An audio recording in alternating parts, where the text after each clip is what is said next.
নমস্কাৰ। এই মুহূৰ্তত অসমৰ প্ৰত্যেকগৰাকী জনতালৈ দিবলৈ ওলাইছোঁ ডাঙৰ খবৰ। তো যিসকল মানুহৰ নাম ভোটাৰ তালিকাত অন্তৰ্ভুক্ত হৈ আছে সেইসকল মানুহে ভিডিঅ'টোত ক্লিক কৰিছে যদি অনুগ্ৰহ কৰি ভিডিঅ'টো স্কিপ নকৰি প্ৰথমৰ পৰা শেষলৈ চাই থাকিব, কিয়নো অসমত অতি শীঘ্ৰে আৰম্ভ হ'ব ভোটাৰ তালিকাৰ পুনৰ পৰীক্ষণ।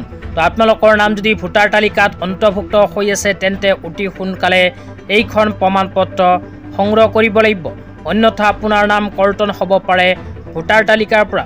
তো কি প্ৰমাণপত্ৰ সংগ্ৰহ কৰিব লাগিব সেই আপোনালোকক বিতংভাৱে জনাই দিম।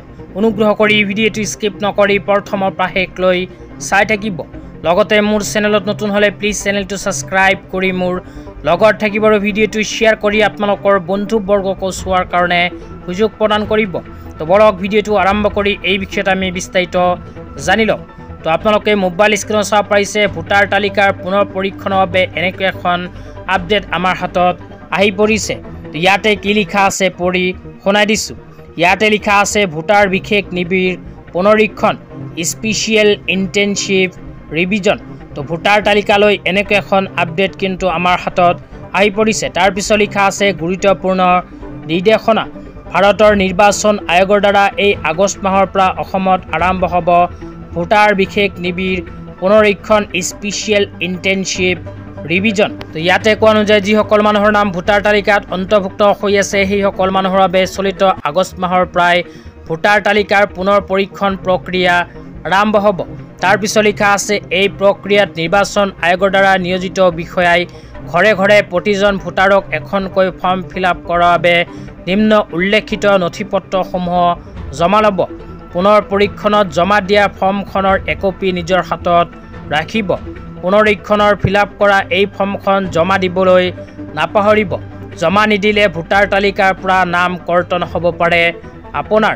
তো ইয়াতে কোৱা অনুযায়ী যেতিয়া অসমত স্পেচিয়েল ইণ্টেনচিভ ৰিভিজন আৰম্ভ হ'ব তেতিয়া প্ৰতিজন ভোটাৰৰ ঘৰে ঘৰে গৈ এখনকৈ ফৰ্ম প্ৰদান কৰিব আৰু সেইখন ফৰ্ম ফিল আপ কৰি জমা দিব লাগিব। আৰু ফৰ্মখনৰ লগত এইবোৰ নথিপত্ৰ জমা দিব লাগিব। নথিপত্ৰৰ ভিতৰত কোৱা হৈছে যে যিসমূহ মানুহৰ জন্ম 1987 চনৰ জুলাই মাহৰ আগত সেইসকল মানুহে কেৱল মাত্ৰ দুখন প্ৰমাণপত্ৰ জমা দিব লাগিব। 1 নম্বৰ প্ৰমাণপত্ৰটো হ'ল নিজৰ যিকোনো পৰিচয় পত্ৰ। 2 নম্বৰটো হ'ল নিজৰ নামত থকা 2005 চনৰ ভোটাৰ তালিকা। তাৰপিছত কোৱা হৈছে যিসমূহ মানুহৰ জন্ম 1987 চনৰ জুলাই মাহৰ পৰা আৰম্ভ কৰি 2002 চনৰ ডিচেম্বৰ মাহৰ ভিতৰত সেইসমূহ ভোটাৰে এইবোৰ নথিপত্ৰ জমা দিব লাগিব। 1 নম্বৰত কৈছে নিজৰ যিকোনো পৰিচয় পত্ৰ, জন্মৰ প্ৰমাণপত্ৰ, পিতৃ মাতৃ উভয়ৰ পৰিচয় পত্ৰ, পিতৃ মাতৃৰ নামত থকা 2005 চনৰ ভোটাৰ তালিকা। লগতে যিসমূহ মানুহৰ জন্ম 2002 চনৰ পিছত সেইসমূহ মানুহেও নিজৰ যিকোনো পৰিচয় পত্ৰ, জন্মৰ প্ৰমাণপত্ৰ, পিতৃ মাতৃ উভয়ৰ পৰিচয় পত্ৰ, পিতৃ মাতৃৰ নামত থকা 2005 চনৰ ভোটাৰ তালিকা জমা দিব লাগিব। এইকেইখন প্ৰমাণপত্ৰ অতি সোনকালে আপোনালোকে সংগ্ৰহ কৰক।